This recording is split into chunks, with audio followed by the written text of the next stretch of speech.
Okay, Mary Ellen back, and I'm going to talk about the time that I had to see the psychiatrist because I was too happy when my mother was sick. Long story short, my mom was in a coma. She had been in a serious accident. She almost died. It looked like she might be rallying, but she didn't. We did do my sister and I made all the hard choices and, the do not resuscitate and all those kind of things.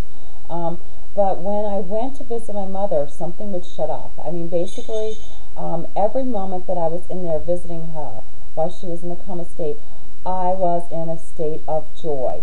We acted as if, we were having a two-way conversation. I knew she loved things about Elizabeth Taylor. I used to always tease her about getting the National Enquirers and stuff.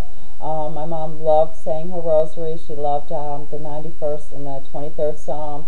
She loved certain songs. So, basically when I was there, I would say the prayers with her because I knew that would bring her joy. She would love that. And one time, actually, I was saying the rosary with her, and the nurse came in because she was in the telemetry unit, I think is how you pronounce it. But anyway, they had her hooked up to monitors to see, pulse and blood pressure or whatever. And she's like, "Are you playing with buttons in here?" And I was like, "No, I'm just saying basically I was just saying the rosary." And that to me, that gave me evidence, even though the neurologist was saying that she didn't hear me, that she did. She was responding. So it's whatever your belief system is. But anyway, I had her here physically present with me. Having been through the experience with my dad, I knew that the doctors could not predict when that actual moment in time was going to come. So when I walked into that hospital, something inside me would just shut off. I would get in that elevator, put a smile on my face, and go up and visit my mother. Pray with her, talk to her about what was going on with her niece, who she just loved hearing stories about that. Tell her, about my David. Play some of her favorite music, and read to her. I knew that she loved anything on Elizabeth Taylor. I would try to find, the National Enquirers and stuff that she would like. Anyway, so because I was walking in too happy and leaving too happy, one of the doctors thought that I needed to see a shrink. And so I went down to see the shrink, and it was a little nerve-wracking because, this was the time I had come to visit my mother, and I wanted to spend it with her. I wanted to get the joy out of each moment. But he was a wonderful guy, and we sat down and talked. And I said to him, I explained a little bit about my history with my dad, and I was like, they don't really know.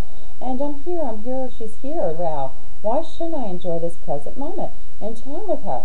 Why can't I be in a state of joy and bliss while I'm with her? That doesn't mean that when I leave here, sometimes it hits me as soon as I get in the car and I'm driving home. Tears are welling up in my eyes, knowing that might be the last conversation.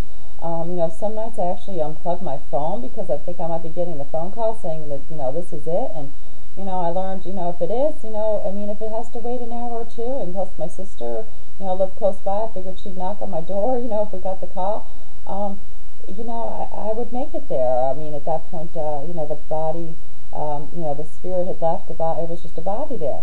So, anyway, long story short, the doctor really thought it was actually a pretty healthy thing.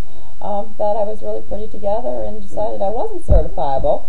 Some people may question his wisdom and think that I am totally nuts, and they say, well, to them, yeah, well, I love cashews, so if I gotta be a nut, I'll be a cashew. But that's what I'm saying, in times of adversity or whatever, you can enjoy the present moment.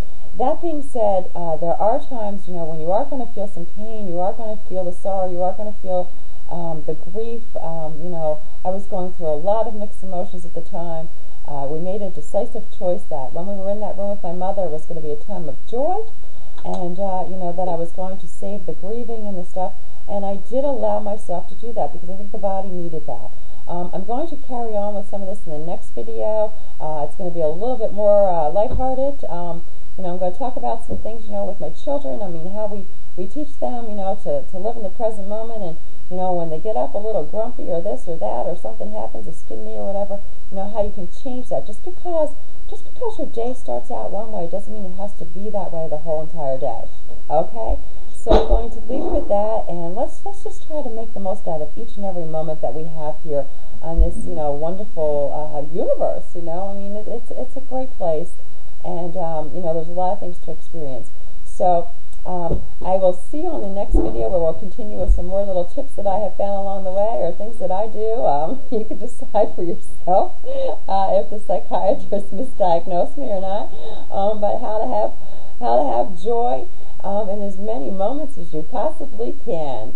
All right, this is Mary Ellen. I did put a different website up here because it has a little bit of my personal story, you know, and it's www.believeandachievenow.com.